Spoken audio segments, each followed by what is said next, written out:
All right. Why did the pancake want to get married? So he could be with his waffly wedded wife. I don't know. Rate that one. Okay. You guys know the deal. New day, new topic. Oh.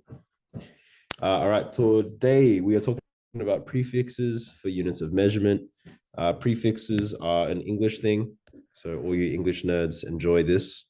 A prefix is basically it's the beginning part of a word.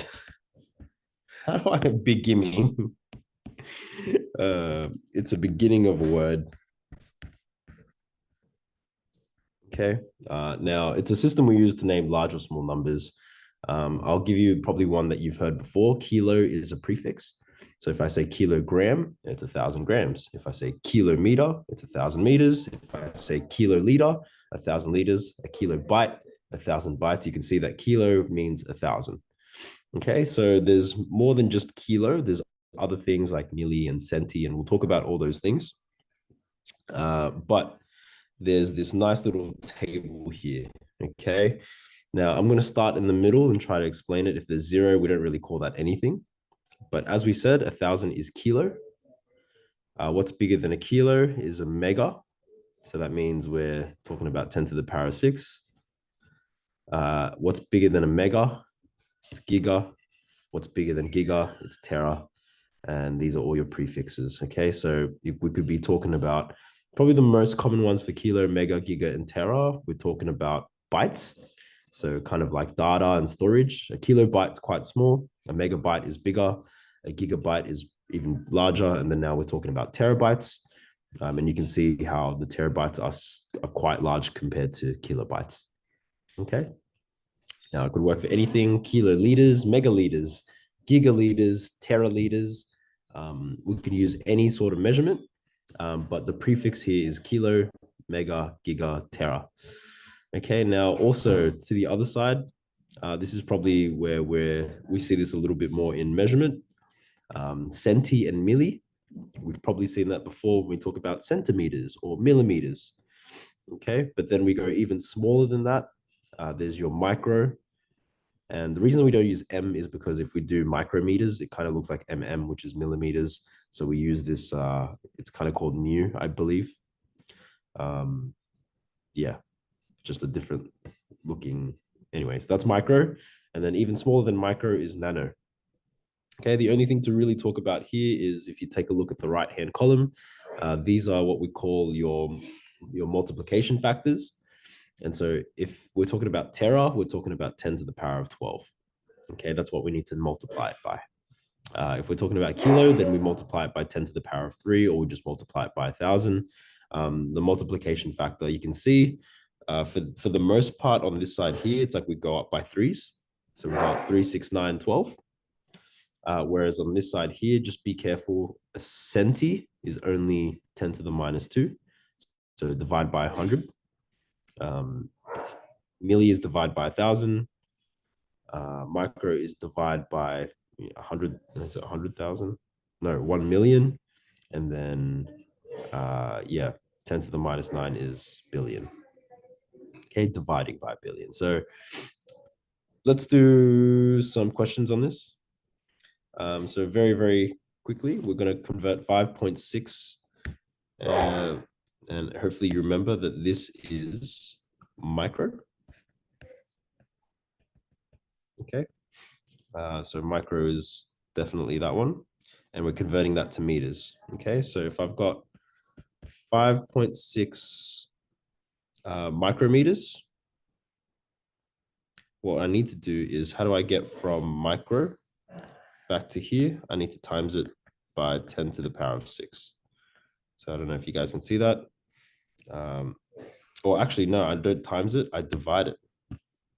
Apologies. I divide it by 10 to the power of 6 because I'm going from a smaller measurement to a larger measurement. So I'm just going to times this by 10 to the power of minus 6. And then that's going to be some very small number. I'll see if I can write it out.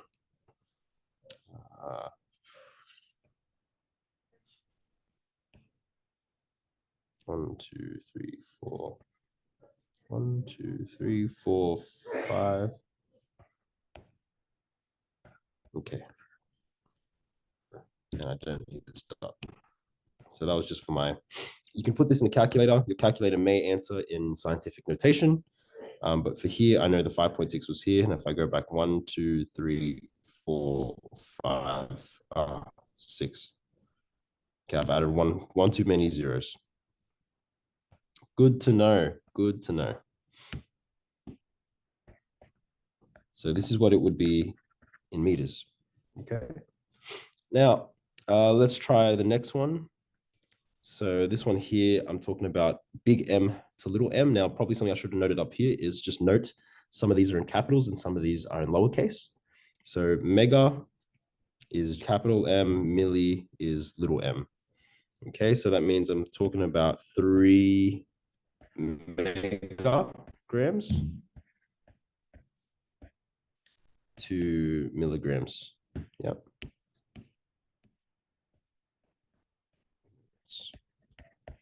Okay, so the way that I would do this is because I'm going from a larger to a smaller, I definitely multiply.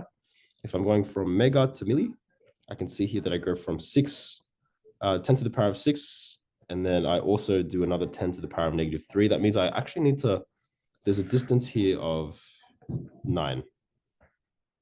Okay. Now, what I'll do here is if you really need to, you can break it down and find the middle first, and then convert that, continue to convert that. But because I'm going from a larger unit of measurement to a smaller measurement, I'm going to multiply. So the easiest way for me to do that is 3 times 10, and I said to the power of 9, and that's just going to be 3, and then 1, 2, 3, 4, 5, 6, 7, 8, 9. And it's going to be milligrams. So that means 3. Oh, guys, I'm not doing well counting my zeros here today.